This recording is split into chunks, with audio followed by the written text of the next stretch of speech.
explicando versículo por versículo.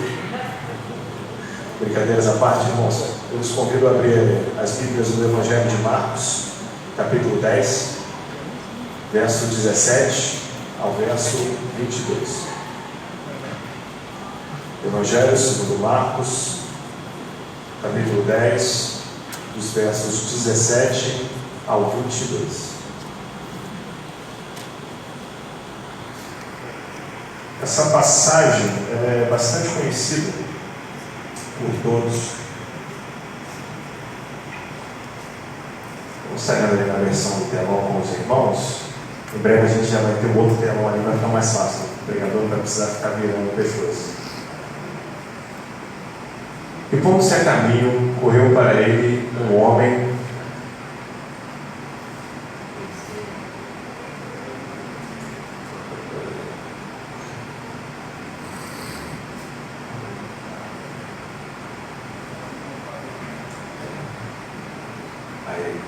E pondo-se a caminho, correu para ele um homem, o qual se ajoelhou diante dele e lhe perguntou: Ó mestre, que farei para herdar a vida eterna? E Jesus lhe disse: Por que me chamas bom? Ninguém há bom senão um, que é Deus. Tu sabes os mandamentos: não adulterarás, não matarás, não furtarás, não dirás falsos testemunhos, não defraudarás alguém, honra a teu pai e a tua mãe.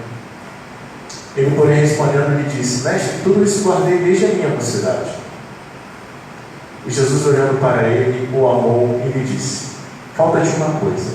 Vai e vende tudo quanto tens e dá-o aos pobres, e terás o tesouro do céu. E vem e segue. Mas ele, contrariado com essa palavra, retirou-se triste, porque possuía muitas propriedades. Vamos orar novamente. Soberano Deus, eu te peço, ó Pai, a tua misericórdia sobre a minha vida e sobre a vida dos meus irmãos, para que possamos, ó Pai, entender a tua palavra, para que o Senhor use conforme a tua vontade, ó Deus, para transmitir somente aquilo que vem do Senhor. Que a tua igreja seja edificada, ó Pai, e que vidas, ó Deus, que ainda não te conhecem, possam, ó Deus, ter encontro com o Senhor. Salva vidas, ó Pai. Nós te pedimos, não pelo poder da mensagem, mas pelo poder do teu Santo Espírito. A oração que te fazemos em nome de Jesus. Amém. Como já dissemos anteriormente, a história do jovem rico é muito conhecida.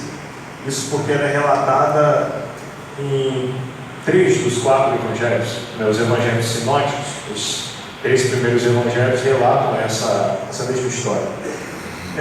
Só que eu particularmente gosto muito da maneira como o evangelista Marcos ele narra essa história. Me chama muita atenção. Um dos motivos pelo qual me chama a atenção essa história é porque ela traz alguns detalhes que os demais não trazem. Isso me chama a atenção. Marcos vai dizer que esse jovem ele se ajoelhou diante de Jesus, o que não era muito comum para um judeu fazer diante de um homem. Dificilmente um judeu se ajoelharia diante de outra pessoa. O judeu se ajoelhava diante de Deus. Diante de outra pessoa não era algo comum de se fazer, não era algo praticado. Eu acredito que eu não estou falando nenhuma besteira até então na Bíblia. E quando eu olho para essa situação onde um homem se ajoelha diante de Jesus, eu quero acreditar, vendo isso, e toda a situação me diz isso, que aquele jovem, ele se encontrava numa condição de desespero. Por que não dizer uma condição de infelicidade? Aquele jovem chega diante de Jesus, faz algo que não era comum para o judeu fazer, que era de se ajoelhar diante dele e perguntar a Jesus: o que eu preciso fazer para herdar a vida eterna? Parecia que de alguma maneira aquele homem sabia que algo não estava certo na vida dele. Ele tinha consciência de que, embora ele fosse judeu, criado desde a sua mocidade, desde a sua infância, nos caminhos que um judeu aprendia, nos ensinamentos de um judeu, ele tinha consciência de que algo não estava certo. Ao que tudo indica, ele tinha consciência de que ele estava distante da vida eterna. Em outras palavras, ele estava distante de Deus. É o que eu consigo enxergar olhando para esse texto. É que ele não chega diante de Jesus com um propósito. E até abrir um parênteses aqui para falar, é muito interessante a maneira como Jesus trabalha. É muito incrível a gente pensar que Jesus está sempre no lugar certo, na hora certa. A gente olha para esse caso aqui do jovem. Jesus estava entrando em Jerusalém.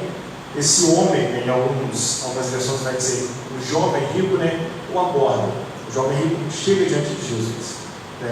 Jesus ele não estava passando ali à toa, ele sabia que ia encontrar aquele jovem. E era a intenção de Jesus encontrar aquele jovem. Ele sabia que tudo aquilo ia acontecer. Obviamente que ele sabia. Nós estamos falando do próprio Deus andando sobre a terra. Então ele sabia as coisas que iriam acontecer. E Jesus, ele encontra aquele jovem se coloca de joelhos diante de Jesus e faz essa pergunta: bom mestre, o que farei para herdar a vida eterna? E Jesus, ele começa um processo, uma conversa que ele já teve com outros personagens da Bíblia. Isso é algo muito incrível também de Jesus. A gente olhar para a maneira como Jesus ele trata esse jovem. Jesus ele dá início a uma conversa. Assim como ele fez com a mulher samaritana, assim como ele faz com seus discípulos, assim como Jesus faz com Nicodemos, ele começa uma conversa com aquele jovem. Isso é algo muito maravilhoso, a maneira como Jesus trata caso a caso individualmente em alguns momentos da história. Ele prega para multidões, mas ele também prega para o indivíduo. Ele fala algo diretamente para aquele homem. E a primeira atitude de Jesus, quando perguntado por aquele jovem o que ele deveria fazer para herdar a vida eterna, é perguntar ao jovem se ele sabia quem ele era. Se o jovem sabia quem Jesus era. Mas como assim? O texto não diz isso, mas diz. Repare comigo. Jesus recebe o jovem com outra pergunta: por que me chamas bom? Ninguém é bom senão um que é Deus. O judeu também não tinha um costume de chamar uma outra pessoa de bom. Os judeus ele reconhecia que Deus era bom. Agora, um outro ser humano não era algo comum dele dizer.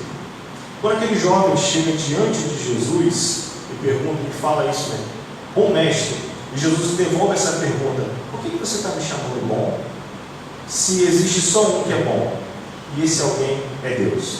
Jesus está fazendo um questionamento profundo para aquele jovem, porque de alguma maneira o que Jesus estava perguntando para ele é: você reconhece quem eu sou? Você sabe que eu sou Deus? Você sabe qual é a minha identidade? Você está me chamando de bom, mas você realmente acredita nisso? Você crê que eu sou Deus? Jesus ele não está repreendendo aquele jovem por ter um chamado de bom. Não. Na verdade, Jesus está confrontando aquele jovem sobre a fé dele. A postura daquele jovem foi chamar Jesus de bom, algo que alguém só dizia para Deus. Então ele estava perguntando àquele jovem: você reconhece que eu sou Deus? Você consegue me enxergar e ver em mim o Pai? Você consegue ver a bondade de Deus em mim? Então você consegue ver que eu sou Deus? Você reconhece quem eu sou?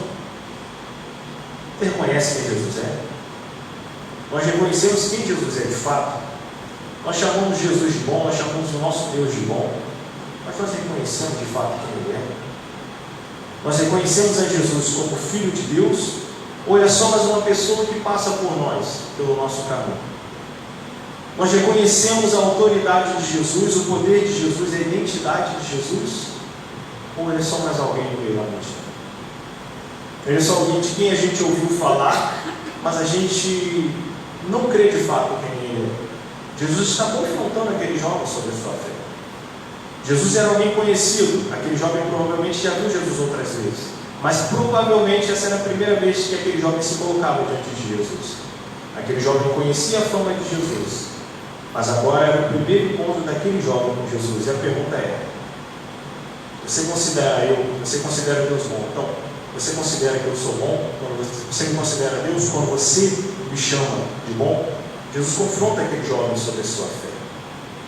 Uma segunda atitude de Jesus, naquele momento, é falar com o jovem sobre os mandamentos. Ao falar sobre os mandamentos, Jesus, não por coincidência, ele vai citar alguns para aqueles jovens. Jesus fala, e é interessante que no começo eu li esse texto como se Jesus estivesse perguntando para aquele jovem: você conhece os mandamentos? Mas em nenhum dos evangelhos isso vem como uma pergunta, vem como uma afirmação para aquele jovem. Você conhece os mandamentos?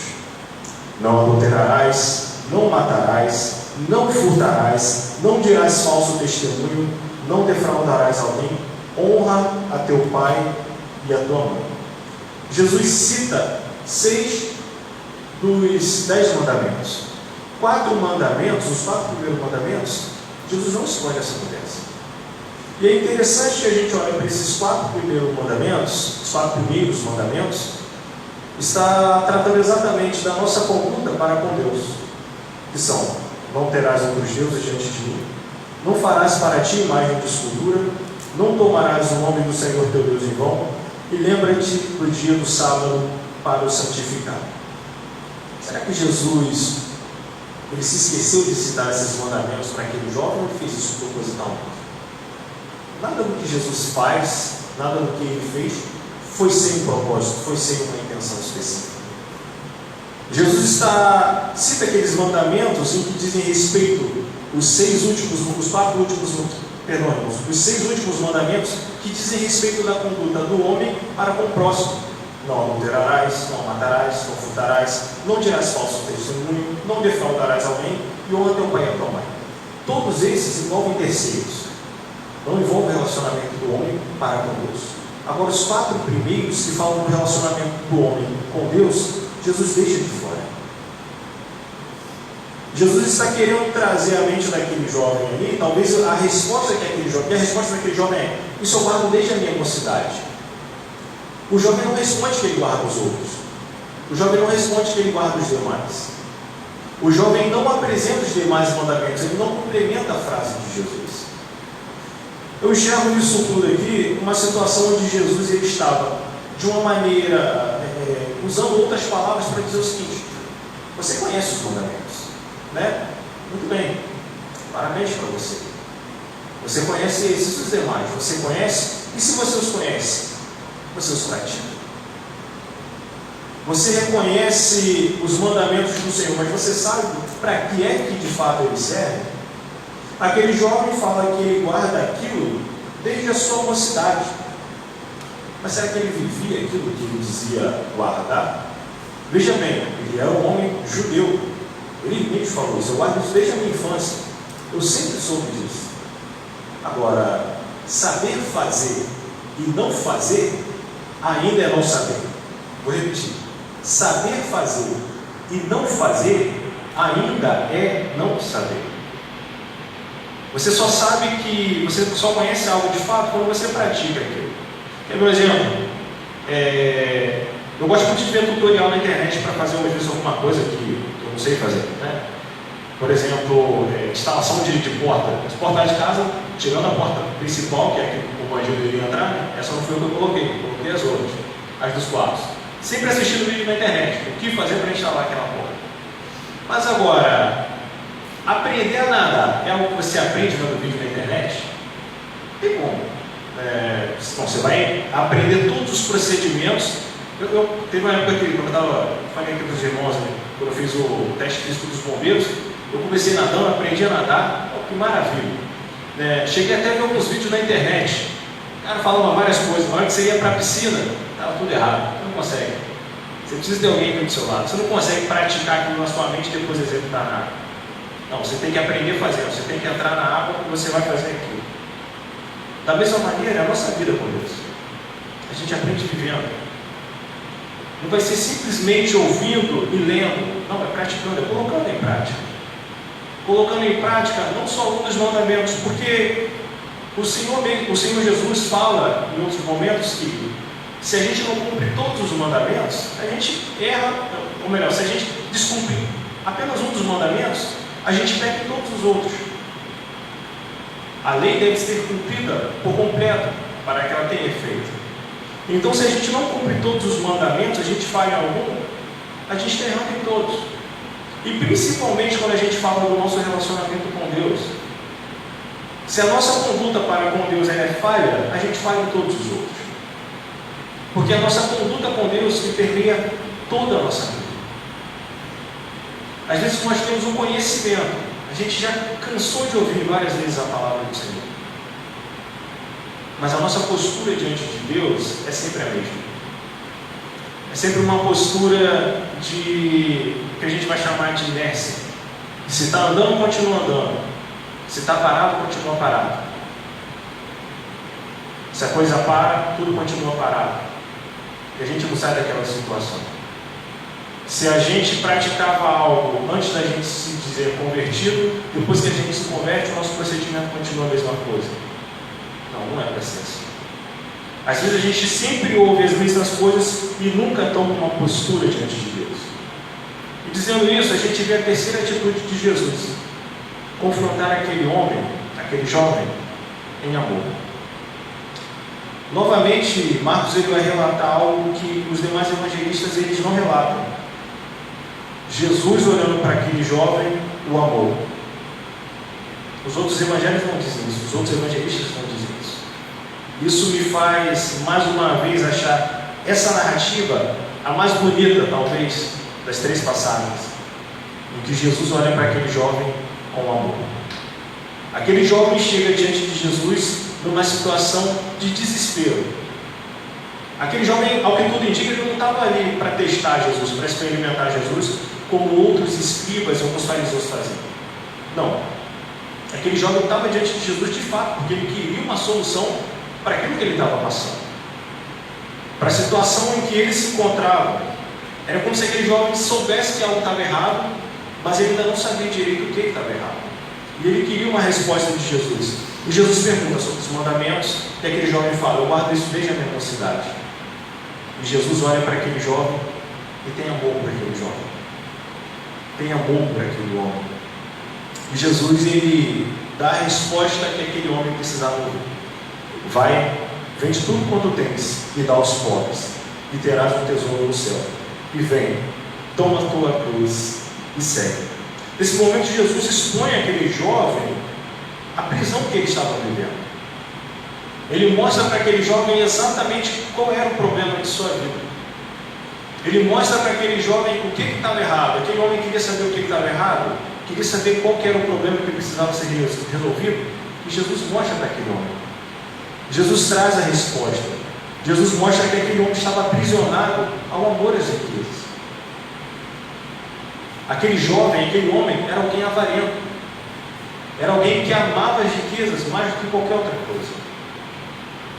Quando a gente volta aqui nos mandamentos, nos 4 primeiros mandamentos, a gente vai pensar: não terás outros deuses diante de mim, não farás para ti imagem de escultura, não tomarás o nome do Senhor teu Deus em vão, lembra-te do dia de sábado para o santificar, não terás outros deuses diante de mim. Aquele jovem tinha o dinheiro como Deus. Não farás para ti imagem de escultura.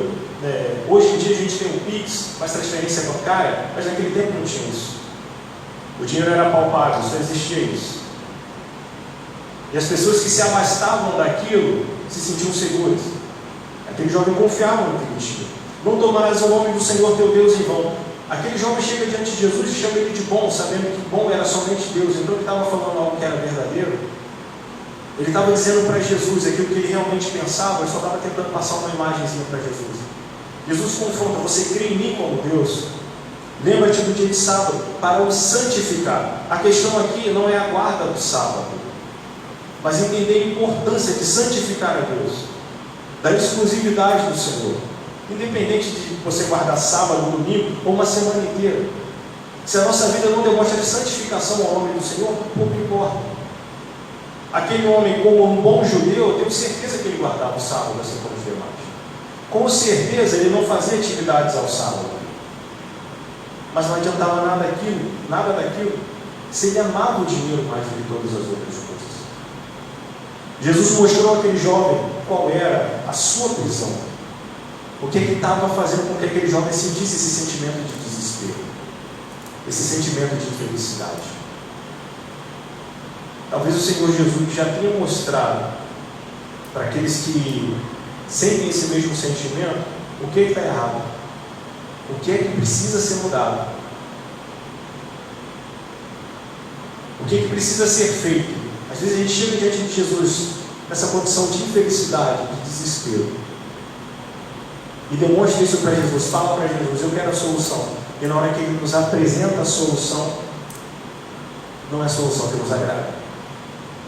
Não é algo que vai fazer com que os nossos lábios no começo sorriam. Jesus aqui, é importante frisar que Ele não coloca a riqueza como um pecado e nem coloca o abrir mão das riquezas como uma condição para ser salvo. Não. Jesus estava apresentando para aquele jovem específico o que é que o estava aprisionando, o que é que ele precisava fazer para herdar a vida eterna. Se aquele homem fosse rico e não amasse suas riquezas, ele não precisava se desfazer de nada daquilo. Na verdade, Jesus apresenta um caminho para a libertação. Olha, pega tudo que você tem, vende e dá aos pobres. Você falou que você conhece os mandamentos. E é importante citar aqui até um outro texto, Mateus, e também em Mateus, onde Jesus ele é questionado por um fariseu sobre quais são os maiores mandamentos. Jesus vai falar: o maior mandamento é: ame o Senhor teu Deus de todo o seu coração, de toda a sua alma e com toda a sua força. E o segundo, semelhante a este, é: ame o teu próximo como a ti mesmo. Em outras palavras, Jesus está dizendo o seguinte: ame o Senhor teu Deus, se desfaz disso tudo que você tem. Ame o teu próximo, reparta com os pobres aquilo. Reparta com os pobres o que você tem. Abra mão disso para viver uma vida plena diante de Deus e reparta com os demais. Ame o Senhor teu Deus sobre todas as coisas e ame o teu próximo como a ti mesmo. Jesus vai dizer que toda a lei, tudo aquilo que os profetas pregaram é sobre isso. Como a gente falou aqui, 4 mandamentos têm a ver com a nossa conduta diante de Deus. Outros 6, a nossa conduta com o nosso próximo. A gente resume isso tudo em amar a Deus e amar ao próximo. Simples assim. Quando a gente ama a Deus e quando a gente ama o nosso próximo, a gente cumpre tudo aquilo que a lei determina. Porque tudo aquilo que a lei determina está dizendo exatamente a respeito do nosso convívio com o nosso próximo e do nosso relacionamento com Deus. É disso que a lei trata. Aquele jovem ele recebe uma resposta de Jesus e a atitude dele não é uma atitude de alegria. A atitude daquele jovem diante de Jesus não é uma atitude de: opa, era isso que eu precisava ouvir. Então era isso tudo que estava me causando mal, então vamos desfazer disso agora. Em Lucas capítulo 19, a gente vê um outro episódio onde Jesus também encontra um homem rico, e esse homem rico tem uma outra postura diante dele. Esse homem se chamava Zaqueu. Jesus entra na casa de Zaqueu, Jesus passa o dia, talvez, ou não sei quanto tempo ele ficou ali, e as pessoas questionavam entre si, dizendo que Jesus estava dentro da casa de um homem que era pecador. Zaqueu era publicano. O publicano era um judeu que trabalhava para o Império Romano. Era alguém que cobrava impostos de outros judeus. Então, pelo povo judeu, um publicano era alguém traidor. Um publicano não era alguém bem visto diante da população, do meio do povo judeu. O publicano tinha tudo para ser odiado. E Jesus entra na casa daquele homem sabendo o sentimento do povo para com ele e sabendo quem ele era. E quando as pessoas murmuravam isso, eu não sei se falavam em voz alta, mas aqui ele tem uma postura diante de Jesus. Ele fala: se eu tenho roubado alguém, eu vou restituir 4 vezes. Eu vou repartir os meus bens para com os pobres. Zaqueu demonstra arrependimento. Zaqueu entende que aquilo era sua prisão e ele toma uma postura diante de Jesus. Ele se arrepende. Ele abre mão, ele se liberta, ele é liberto daquela prisão. Mas a gente vê que agora a atitude daquele jovem diante da solução do seu problema não é felicidade, pelo contrário, ele, pesaroso dessa palavra, retirou-se triste, porque tinha muitas propriedades.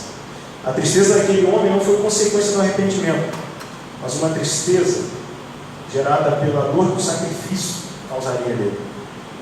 Aquele jovem tinha consciência de que algo estava errado na sua vida. Jesus vai até ele e mostra qual é a solução. Quando a solução não é agradável de se ouvir, aquele jovem provavelmente vai embora do mesmo jeito. Aquele jovem sai daí triste. Eu quero muito acreditar que depois aquele jovem se arrependeu, mas eu não sei, a Bíblia não diz isso. O que a gente vê nisso é o seguinte: às vezes a gente prefere viver na infelicidade, a gente prefere viver no desespero, a gente prefere viver na dor que algo está nos causando, a gente prefere muito mais tudo isso do que abrir mão disso que está nos causando. Aquele jovem preferia continuar com suas riquezas do que abrir mão delas, sendo que elas eram a causa de sua infelicidade. Jesus ele não mostra aquilo para aquele jovem. Quando Jesus ele apresenta essa solução para aquele jovem, ele não queria um sacrifício vazio. Não era simplesmente para aquele jovem vender suas coisas, não. Era para ele se libertar daquilo de uma vez por todas. Jesus demonstra para aquele jovem que estava aprisionando ele E aquele jovem rejeita essa oportunidade. A atitude de Jesus é uma atitude de amor. Por amar aquele jovem, por amar aquela criatura, por amar aquele que fazia parte do seu povo, por amar aquela pessoa, aquele homem, aquele indivíduo, Jesus demonstra a solução. Mas por amor ao dinheiro, aquele homem sai dali triste. Ao invés de fazer aquilo que Jesus ordenou, aquele homem continuava na sua prisão. É muito interessante, ou talvez, mudando de termo, é muito triste, quando a gente conhece aquilo que está nos causando dor, a gente tem a plena consciência disso, e a gente não consegue fazer nada. Ou melhor, a gente não toma uma postura. Aquele jovem não conseguia acreditar no que Jesus estava falando. Aquele jovem não conseguia acreditar em Jesus. Aquele jovem não conseguia confiar em Deus. Aquele jovem não conseguia abrir mão daquilo que ele tinha para viver uma vida de confiança em Deus. Às vezes a gente coloca a nossa confiança em coisas que são passageiras, coisas que nós vemos. Às vezes a gente coloca a nossa confiança, assim como aquele jovem, no dinheiro. Às vezes a gente coloca a nossa confiança nas pessoas. Mas a gente não consegue confiar em Jesus. Diante de uma situação onde a gente é confrontado, a nossa postura é de sair triste. Onde Deus espera um passo de fé da nossa parte, a gente dá um passo de medo. A gente anda para trás. Foi aquilo que aquele jovem fez. A intenção de Jesus para aquele jovem era que ele de fato entendesse quem Jesus era. Quando aquele jovem chega diante dele e o chama de bom, Jesus queria que aquele jovem o reconhecesse como o Messias, como filho de Deus, como o próprio Deus.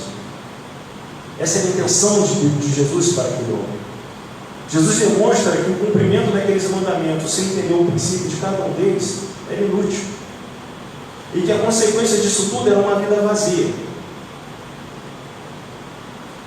Viver uma vida estabelecida em regras, uma vida onde só existe o cumprimento de regras, sem a consciência daquilo é de fato, não adianta de nada, não serve para nada. Viver uma vida de religiosidade, sem profundidade, sem relacionamento com Deus, é uma vida vazia. Aquele jovem estava vivendo uma vida vazia. O olhar de Jesus é sempre de amor. E é por causa desse amor que Jesus nos mostra qual é a nossa condição. Não é por ódio que Jesus nos mostra o nosso pecado. Não, pelo contrário, é por amor. É por amor que Ele mostra aquilo em que nós fazemos de errado. E é por amor que Ele nos dá condições, ou que Ele nos apresenta o caminho para o arrependimento. Às vezes o caminho para o arrependimento é um caminho de dor. É um caminho que vai exigir de nós sacrifício. E vai ser sempre assim. Essa é a mensagem do Evangelho. A mensagem do Evangelho é uma mensagem de sacrifício.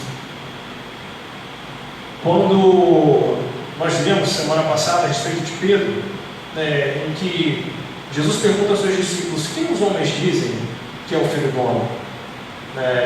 Uns falam que é Elias, ou alguns profetas que ressuscitou. E vocês, quem dizem que eu sou? Pedro responde: tu és o Cristo, o Filho de Deus. Oh, maravilha! Parabéns, Pedro, nota 10. Depois, quando Jesus ele anuncia para os seus discípulos que ele vai ser crucificado, Pedro vai ter uma outra postura agora. Não, a gente não vai deixar isso acontecer com você de jeito nenhum. Pode ficar tranquilo, Jesus. Jesus falou o que para Pedro? Aparta-te de mim, Satanás. Porque você não fala daquilo que vem de Deus, mas daquilo que vem dos homens. Pedro demonstra para Jesus um caminho onde não existia a cruz. Não, Jesus não vai morrer, o Senhor não vai morrer, o Senhor não vai passar pela cruz. Jesus responde para Pedro: aparta-te de mim, Satanás. Se algum evangelho te apresenta um caminho que não passa pela cruz, que não passa pelo sacrifício, tenha certeza, esse evangelho é o evangelho de Satanás. A mensagem do evangelho, ela passa pela cruz, ela passa pelo sacrifício. Ela exige de nós sacrifício. Aquilo que Jesus pediu para aquele jovem não era algo pesado. Aquele jovem, ele abre mão de receber a libertação de sua alma, a libertação daquela condição que ele se encontrava. Aquele jovem prefere continuar na infelicidade a fazer esse sacrifício. um sacrifício onde ele receberia a dele em troca. Jesus não pede ao jovem para vender seus bens simplesmente como se fosse um sacrifício vazio. O que Jesus queria era que aquele jovem entendesse que era necessário amar a Deus acima de todas as coisas, para que todo aquele sentimento de culpa, de vazio, de infelicidade fosse embora. Enquanto aquele jovem não entendesse isso, a vida dele permaneceria vazia. Um vazio que o dinheiro não seria capaz de preencher, uma culpa que ele por si só não seria capaz de se livrar dela. Era necessário reconhecer a Jesus, era necessário ter uma vida diante de Deus, era necessário viver uma novidade de vida ao lado de Jesus. Jesus chama aquele jovem, Jesus fala: vende tudo que você tem, dá aos pobres, toma a tua cruz, vem e segue, faz o teu sacrifício. Jesus já te apresentou, e se Ele não te apresentou, eu oro, eu tenho certeza que Ele há de te apresentar aquilo que te aprisiona. Eu digo isso para aqueles que já conhecem ao Senhor Jesus e aqueles que ainda não tiveram contato com o Senhor Jesus. Às vezes nós conhecemos a Jesus, mas a gente ainda quer manter alguma coisa na nossa vida que deveria ser extinta, deveria ser sacrificada. Só que a gente tem dificuldade. A gente acha que isso vai fazer muita falta na nossa vida. E na verdade é exatamente isso que está fazendo com que a nossa vida fique em falta. Não é abrir mão para perder, muito pelo contrário, é abrir mão para receber algo muito maior em troca. É abrir mão para viver uma vida plena diante do Senhor, para viver uma vida onde toda infelicidade, todo desespero, toda culpa, ela vai embora. Ela é encravada na cruz. E agora tudo aquilo que a gente vive é uma nova vida. E apesar dos problemas, apesar dos sacrifícios, ela é uma vida feliz. Ela é uma vida plena. Ela é uma vida onde Jesus está presente. O Senhor tem misericórdia da sua vida. O Senhor tem misericórdia da minha vida. Que Ele nos ajude, quando confrontados pelas nossas prisões, para que tenhamos coragem de tomar a nossa cruz novamente e seguir. Amém? Que Deus abençoe sua vida e que Deus te dê uma semana de paz.